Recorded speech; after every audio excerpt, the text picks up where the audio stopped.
I want to tell you something. As much as you can go through in life, the power of love can restore everything. I am a living testament of it.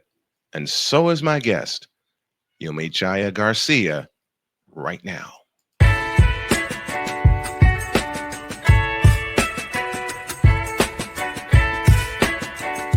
The thing is, until you can erase 3 Februaries, shut up. Bang! Quality over quantity. LeBron has beaten some of the best competition in NBA history. He's the GOAT emoji.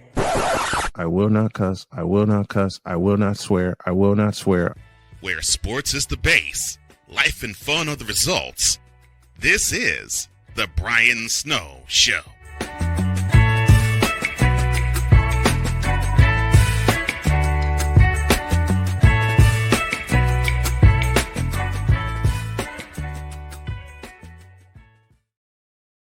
And welcome to this edition of the Brian Snow Show, everybody. We are presented in part by Invader Coffee, fuel for the fearless. You know, I've been in relationships before. I've also been married one other time. And I don't talk about any of that as much as I talk about my dearest Jody. Why? Because Jody restored me. You all know the story. 2015, I was in an abusive relationship. By 2018, I was ready to give up and walk away. And then Jody raced the clock and saved my life.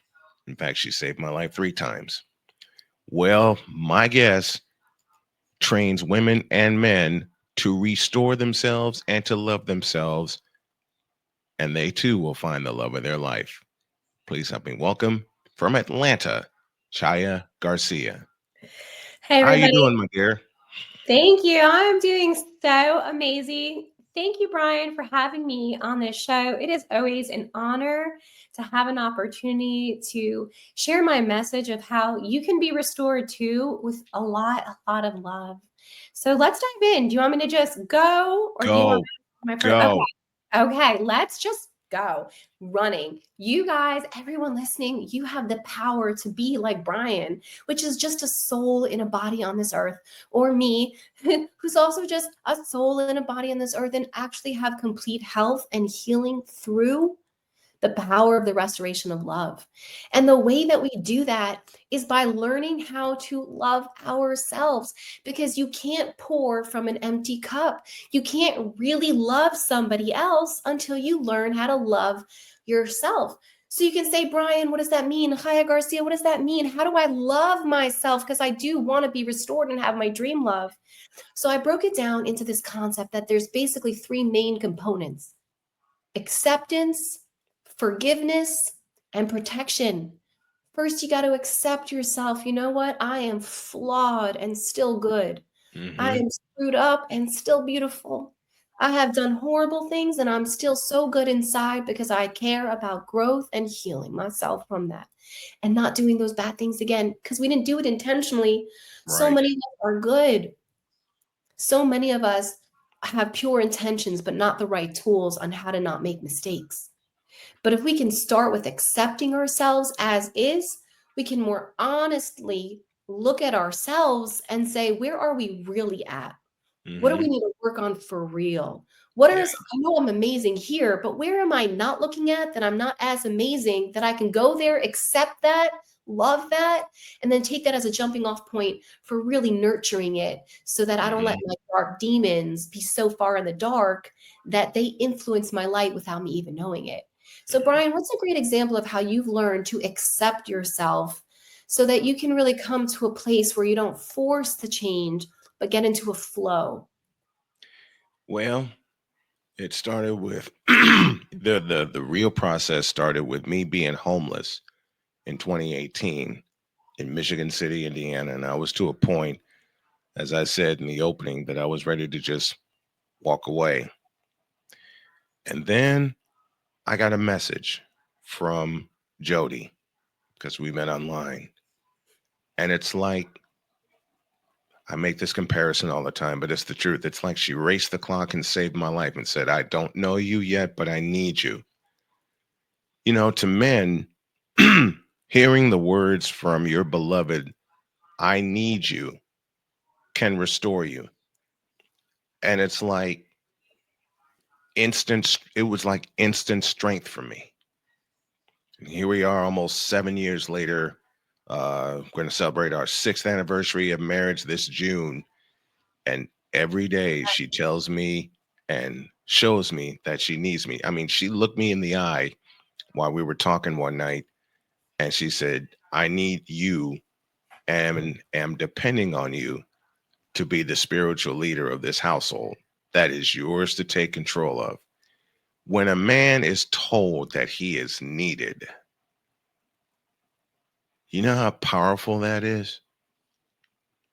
That's that's the biggest part of my restoration. And accepting the fact that I'm a kid at heart, I love the things that I love, and I'm not changing for anybody. And that's that. Yeah, I think that's a beautiful way to understand how the power of having a healthy environment can really, really, really change the trajectory of our life. And, we've all been to points where we might not have wanted to live anymore. I think it is more common than not that Yep. as we're living, we're also thinking about not living because sometimes life is so hard. And Yes. sometimes we think, how can we get through this? And sometimes the pain feels so overwhelming, we do anything just to make it Hmm. stop.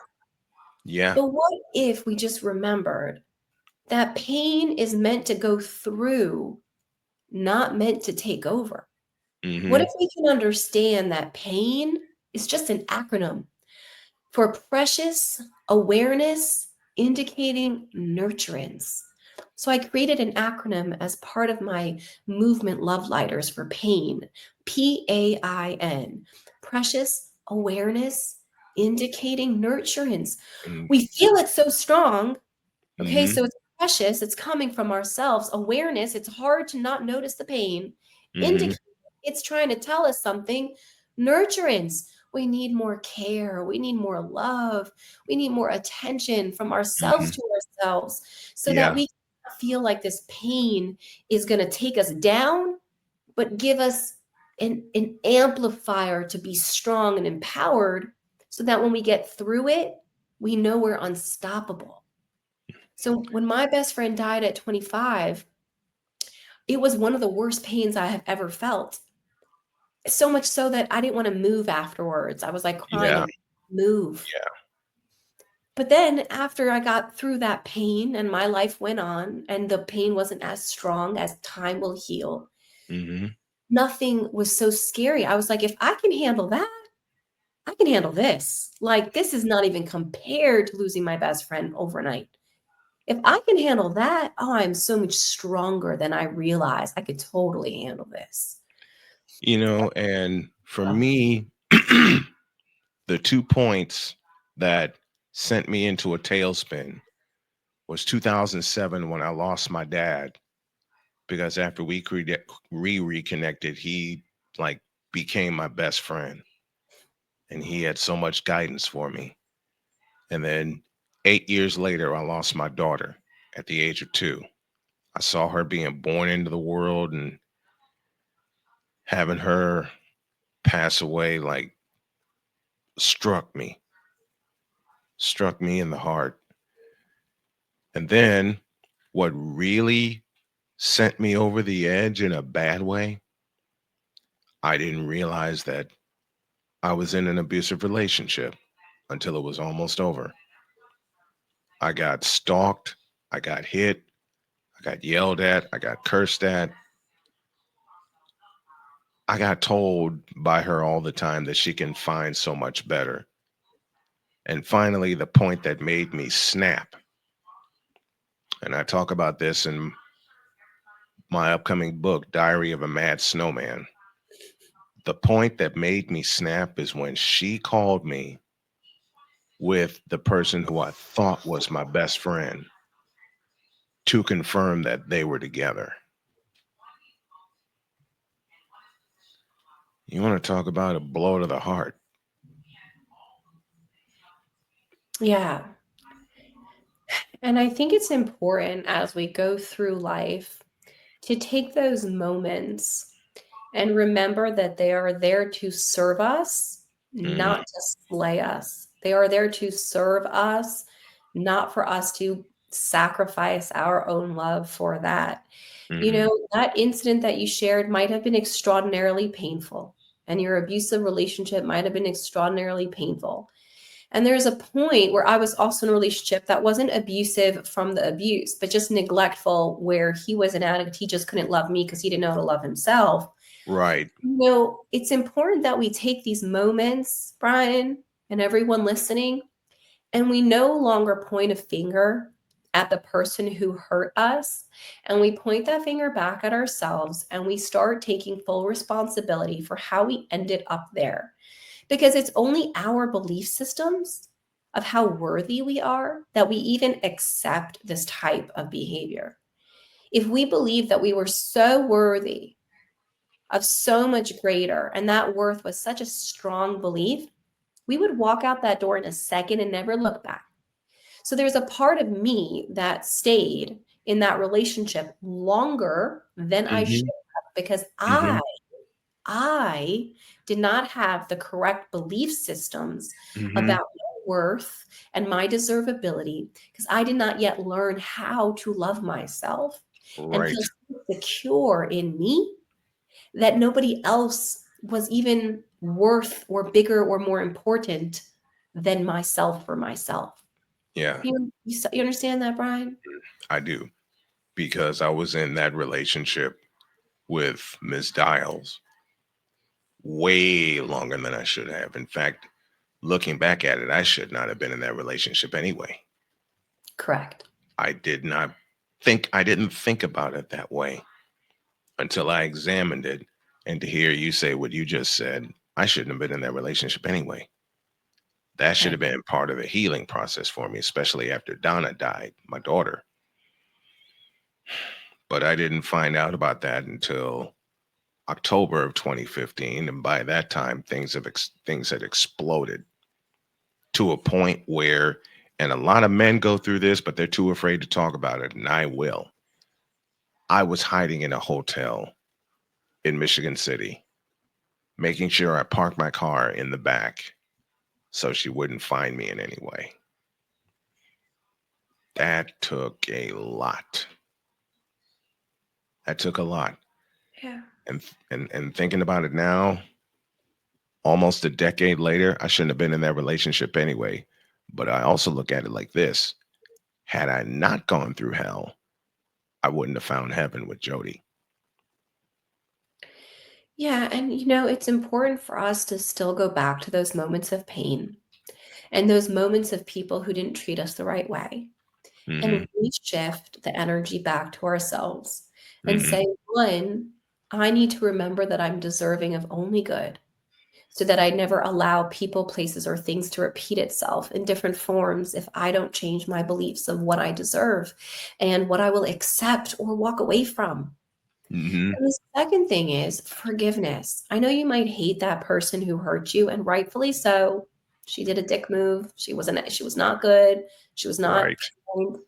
But there's two people at play, just like you talk about sports.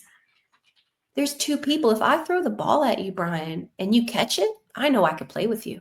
If I throw Hmm. the ball at you, Brian, and you just fucking stand there, sorry, I'll try not to curse, and you just stand there and you just look at that ball drop to the floor by your feet, you know what I'll learn so fast? I can't play with you. So if Right. I say, oh, Brian, you're such an a-hole, and you go, no, you're an a-hole. And I'm like, ooh, you know what I've just learned? I could fight with you, You got me. play with And that the whole 10 months that I was with Ms. Dial, that's the shit that I got every single day. And more I hated it, and more I was crying, and more I kept thinking, I got to get the hell out of here. And I got to do it fast. you. Yeah. But So, every what led you to go on this mission to change people's lives? Yeah, thanks for asking. So, my name is Chaya Garcia. I'm a relationship expert and dating coach. I have a movement called Love Lighters, which teaches women and men to light up their own love. When we learn that the negative incidences and the negative relationships that come into our life are because we picked up the ball and Mm-hmm. we start playing. We stop blaming everyone else for throwing the ball at us because we have an opportunity to catch it and be like, yes, I'm the right person to play this sick game. Or you just watch the ball fall to your feet and be like, nah, not playing this sick game, walking away. The way we can do that is if we feel confident enough Mm-hmm. because we have our own love. Like we're playing our own love game. We're already filled up. I don't need you to fill me up. I light up my own love. I don't need you to light up my love. You will burn me to the ground if you don't know how to be gentle. I light Mm-hmm. up my own love because I know how to be gentle with myself. I know how to forgive myself. I know how to forgive other people. So what brought me on this mission is that when I attracted this addict, it's so important to remember, you say addict and it sounds like he's such a bad person. He was a good person with an issue of not being able to love himself. And so he couldn't love me. Yeah. And when I woke up and realized, oh, something's wrong with me, that I'm recreating the same patterns, I became obsessed with learning why two people even choose each other. Why did your ex choose you out of all the men in the world? Well, how Right. cosmically, how were you the form of abuse? Because you didn't believe that you were good enough not to accept hurt because you were still hurting yourself in your own way by beating yourself up or talking to yourself negatively in Mm-hmm. your own way. You matched that abuse internally because you were saying not nice things to yourself, which allowed the familiarity of her to say not nice things to you. And it felt acceptable because it felt familiar because you didn't stop Mm-hmm. doing it yourself.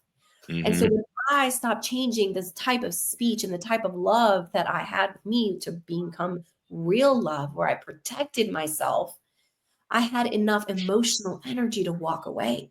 Yeah. So that is my mission, to give every man and woman their own power back into themselves, where they know how to reparent themselves, Brian, where they don't feel like I need you to stay with me, and if you leave I will fall apart because I'm staying with me. So you can come and you can go, but I'm so strong on my own with my own love. I have much more flexibility and power in the way that I approach the world. I had to really learn about that flexibility. And when it comes, when that person invades something you love to do, which is me, for me, it's doing my play by play and calling games and hosting my show and everything. When they insert themselves into being part of that to the point where they're telling you how to do it and you've done it longer than they've been with you, there's a problem. There's a problem. I share this example. 2015, when I was in the midst of my abusive relationship, I did a game in Maryville, Indiana. And at that point, that night, I was praying she wouldn't find me. I made sure I got to the press box early because my rule, I'm in the press box 2 hours prior to start time so I can make sure I have everything. And since I'm a one man gang in production, make sure all the commercials are loaded when they are loaded and follow the sheet that I put together. She didn't find me, thank the Lord. But then I saw her approaching the box when everyone was trying to leave. So I said to myself, all right, get me out of here. Please get me out of here. She got distracted and I raced to my car and I got the hell out of there. Then two calls happened. And this, for me, finally broke everything. The first call she gave to me when I was on my way back to Chicago was a beautiful message of, I hope you're doing okay. I hope we can see each other tomorrow. Everything like that. 20 minutes later, I got the call from hell when she said, I don't know what you're doing and who you're doing it with, but I hope you're happy. She hung up. That broke it for me. I said, you know what? I'm done. That was the last straw. Her hitting me actually became the last straw when I finally acted on what happened. And the greatest day was her putting my stuff in from the apartment into my car and me driving away and not looking back. that was the greatest day for me, aside of meeting my Dr. K. But being able to get away from the abuse and to talk about it later, that is just one of the things that restored me. What restored you?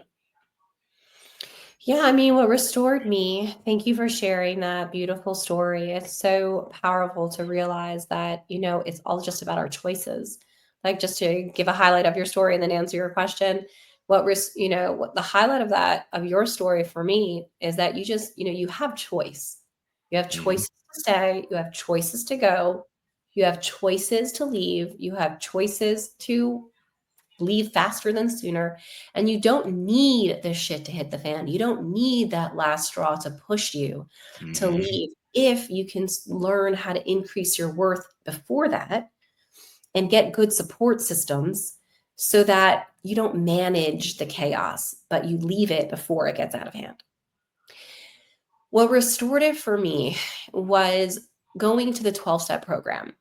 So I went to the 12-step program because I dated someone who was addicted to marijuana and psychedelics like acid and shrooms and ketamine. And I never really did drugs, so I didn't really think it was that big of a deal until I realized it was so much bigger than of a deal that I realized, not because drugs are bad, which, they're definitely not helpful to have a healthy relationship with yourself or others, but because Mhm. it was an indication of how neglectful he'll be towards me because he was constantly neglecting himself. And what restored it was I went to the rooms. So the 12-step program has rooms like AA and NA for people who are alcoholics and struggling with alcoholism, and for people who are doing drugs and trying to get clean, Narcotics Anonymous. And then they also have rooms like Al Anon for friends and family members of people who are drinking, of alcoholics, and Nar Anon for friends and family members of narcotic users. So I Mhm. went to Nar Anon. And I sat in these rooms with the most beautiful souls, Brian, just stunning souls. And they all had such similar stories to me. I have to plug in my computer. Give me 3 seconds. They Mhm. all had, I don't even see my plug. They all had so many similar stories to me. Mhm. And it was just about realizing, I'm going to call my husband to plug in my computer. Adam, I need my computer plugged in. I need my computer plugged in now. I'm live and my computer's low. Um, it was I saw these people in these rooms. Thanks everyone for being patient. And I realized that, you know what? My healing has to happen now. And my Mhm. healing isn't about him, because it's so easy to point the finger on all these people hurting us. And it's so easy to point the finger on all these people who are doing wrong things. And we just wish they would change and get better. But really, it's about me getting better. And I learned in these rooms that restored me that I didn't even have such a healthy relationship with God. I didn't even have a healthy relationship with me. I kind of thought there was still like this punishment thing that God did. I Mhm. didn't realize that, you know what, God only loves me. And if I can connect to him, then I can connect to something greater than myself. And if Mhm. I can connect to him and I can realize that he's only loving me and reach onto a higher source, a power greater than myself, I can find this momentum to really recognize that I don't have to do this alone. I don't Mhm. have to struggle alone. I don't have to be like, oh, I just have to get out of my abusive relationship alone. I can have people who can support me and love me and inspire me and tell me, you know what, I've been where you've been and I'm on the other side and you can do it too. And you don't even have to wait that long. Right. Yes. Right. All of that. All of that. How'd you meet your husband? I met my husband in Israel on a Saturday, on a Friday night. Um, Mhm. and out of thousands of people, I met him. And at that point, I had been praying a lot. I was really healthy at this point. I really loved myself. I really knew how to walk away from people. I really knew how to not listen to other people's opinions versus my own. And I met my husband. He just came part of a dinner and we started speaking, and he was so gentle and so kind. And we both spoke about how we really value this concept of shomer negia, which is a Hebrew terminology for basically not frivolously touching the opposite sex. And it's Mhm. something that I took on personally, that I wanted to marry my highest potential of love, which means I had to become my highest potential of me to Yes. attract that. Yes. And I also took that on where I was no longer just getting needs met or hugs or kisses or whatever from other people if they weren't my husband and could commit to me, because I was done wasting time. And if you are wasting your energy on people who can't commit to you, then essentially you're abandoning yourself every time that relationship's not going to work out. And I was done Mhm. abandoning myself. I was done with pain. And I was done with lack of commitment. So I wasn't even going to be with someone who couldn't commit to me forever, because then I would just basically be giving myself another scar on my soul for a relationship that didn't work out.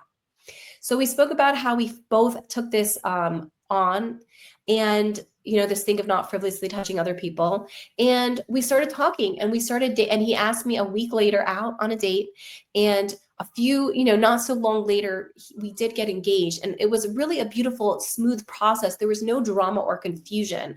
For every single person listening, there's two types of relationships: one that give you insecurity and confusion, Mhm. one that gives you security and clarity. So one is like, they say they love me, but they also hurt me. So I'm a little confused of where this is going. And Yep. the other one is, I'm so secure in their love that they show up every day consistently loving me, that I'm not confused where this is going. And I feel secure in myself and how this person can be with me. And so a relationship with a person who is not your highest potential of love, which is not your spouse, will give you mixed messages. They will say, I love you and I'm looking for a long-term relationship, but then also not be there for you, and also not prioritize you, and also hurt you, and also be inconsistent with what they say they're going to do and what they actually do. And those are the relationships that you might feel so scared to leave because there's so much good, but also that bad. But you have to remember that that little bad is what's going to spill out and bleed into the rest of your life, so that it becomes the majority of the relationship. Mhm. And you Mhm. want to hold on to the signs in the beginning that aren't that good, and not just pretend that the good will become better, but be honest with yourself that the bad will become worse. And it's counterintuitive, Brian, but you go. I see your mouth opening. You go. I mean, when I met Jody, I I wanted her to know what I do. And I didn't want to just be the hi, how are you? What are you up to? And where you from and all that. Nah, I got I became a little kid again. I got creative. You know, how you're a kid and you pass notes in class to the one that you are crazy about and all that. Nah, I wanted to get creative. I wanted her to like know me. So what do? I'm at a football game, September 1st of 2018 in Chesterton, Indiana. She gave me her number and I said, "Ah, the hell with it." I called her. I put the phone in my headset while I'm doing the game. She heard me do a play-by-play sequence, and the moment I heard her giggle, I was a goner. I was a goner. I was 10 years old again, doing my stomach was doing backflips and butterflies in my stomach, and I get that every day because of Jody. I get that every day. I mean, this woman has brought out the goofiest side of me, and her goofy side comes out also when she just throws stuff at me out of nowhere and I'm laughing my ass off. That's that's one of our love languages. Laughter. I think it's important to touch note on that as a relationship expert, that that laughter equates with safety, that you feel safe enough with her to be yourself, that you can do stupid shit and laugh with each other All all the the time. time. Yes. All the all the time.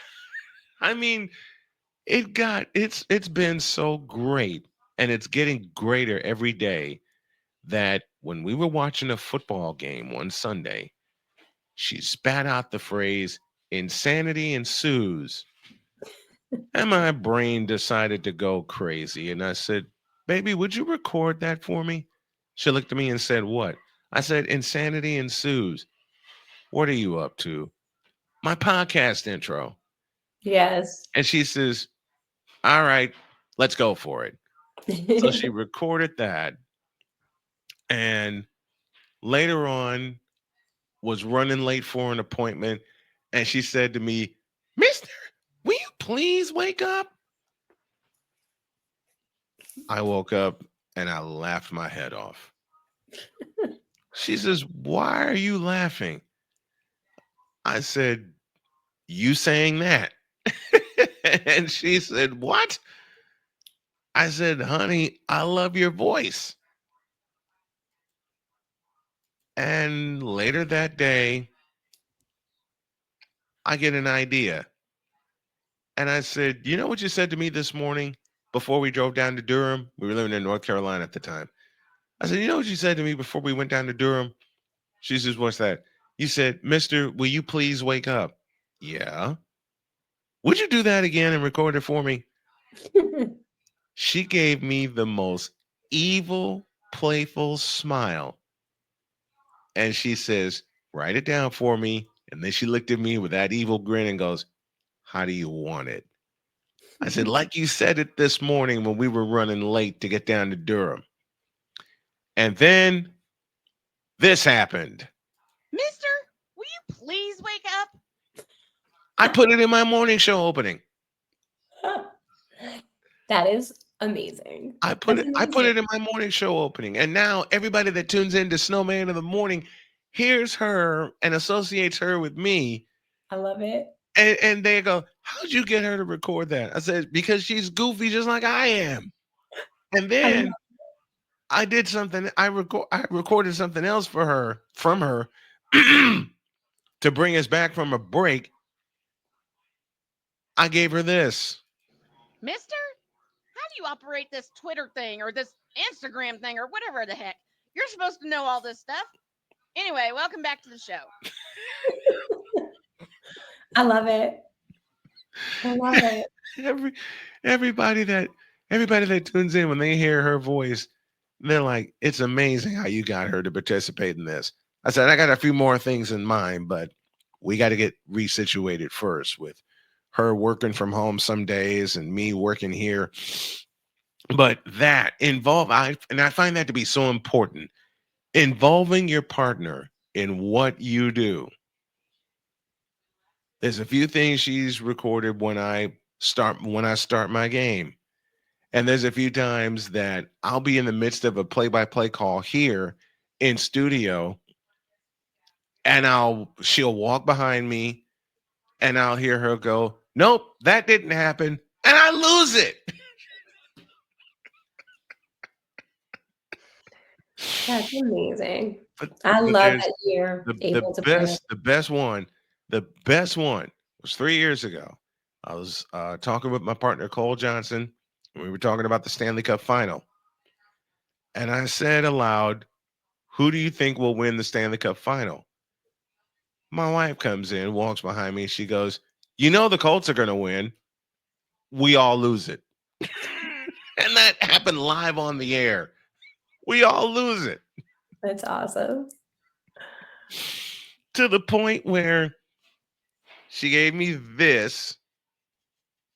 It's a You little see it? pumpkin That says, that's yeah, I see it. that Cool. says "Go Colts." Yep. My team just happened to be the 49ers. My daughter Cheyenne said, "What do you want for Christmas?" One year. I said, "I want a 49ers cup." This happened. Oh, I love it.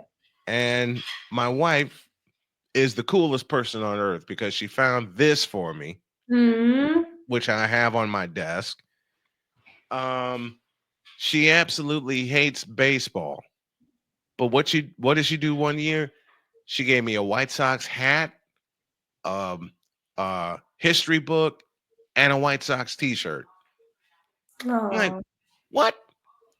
I thought you hated baseball." "I do, but I know you don't." yeah. And right on cue, she brings me breakfast. "Thank you, Oh, honey." I That love it. right there. Yes. That right there. Yes. Yes. I It- think that yeah, you go.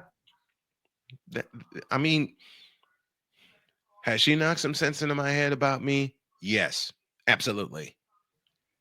She said with everything that's gone through with that I've gone through health wise, and there are some days that I'm so exhausted because I don't have full power in my legs yet, but by the summer I will. Yes, you will. She says, "Do you know how strong you actually are?" And I'm exhausted. I'm breathing heavy, and I'm crying, and I'm like, how the hell am I? She just leans over and says, "Trust me, you are. You just don't know it yet. Look at what you did with in the condition you're look at what you did in the condition you're in." And it took me a month to think about it when she said it. Now, even though some days when I go out to the barn and feed the rabbits and I come back and my legs are just about to give out and I flop in this chair, and like this morning, I said, I made it.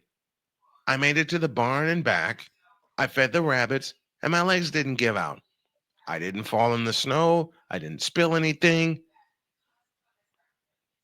How much strength does your husband give you at your lowest moment? I don't have any words.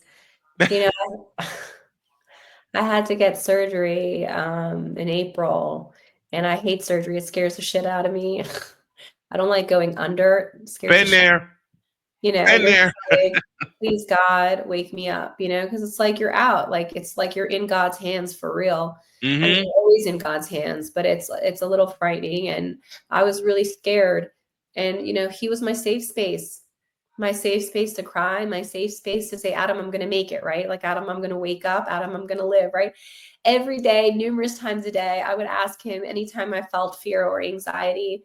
And he was just my safe space to be like, of course, love, of course, I'm here for you. I love you. And on the morning of surgery, I had to wake up at like, I don't know, something ridiculous, 4 o'clock in the morning, whatever. Mm-hmm. And Mm-hmm. he woke up early just to wake up with me so I can get my ride to the hospital, and wrote me a love note and gave me a hug and a kiss and said everything's going to be fine. And he just, he didn't have to wake up early. There was nothing needed from him. I just was getting a ride to the hospital. But he woke up early to give me assurance. He wrote me a love note. He showed me that he cares. Like, my darkest moments are not even dark because he brings so much light to my life. He is such a source of stability and high morals. I fully trust him. He's a loyal, good, committed man. And when you have no worries in your relationship, you have so much energy for yourself. Mm-hmm. No worries in your relationship, you can be like, what can I do today? How can I change the world? But if you're so worried about your relationship that you're constantly just managing the relationship, you don't have any energy to dream big, to hit your big goals, to live your soul's purpose, to do what you were here for, like why God put you here. You don't have Right. energy to make your dreams come true because your energy is being used managing a poor relationship versus Mm-hmm. allowing that relationship just to give you a cushion to jump higher. Yeah. This has been this has been so eye-opening. And I'm so glad we finally got a chance to connect. Yes. Chaya Garcia from Atlanta. You need a dating expert, relationship expert? She's right here. You can follow her on Facebook, Instagram, and YouTube, where she shares the story about how she met her husband. Yes. You want to check everything out. Thank you, my dear, for being with me. I really appreciate you. Thank you so much, Brian, to love, forgiveness, acceptance, and for everyone's highest potential of love coming to them as they learn how to love themselves in the best way. It was such a And pleasure speaking with you. Thank you so much for this opportunity, and only blessings to you and your loved ones. I appreciate it. I appreciate that. And I appreciate y'all for tuning in. Thanks a lot, everybody.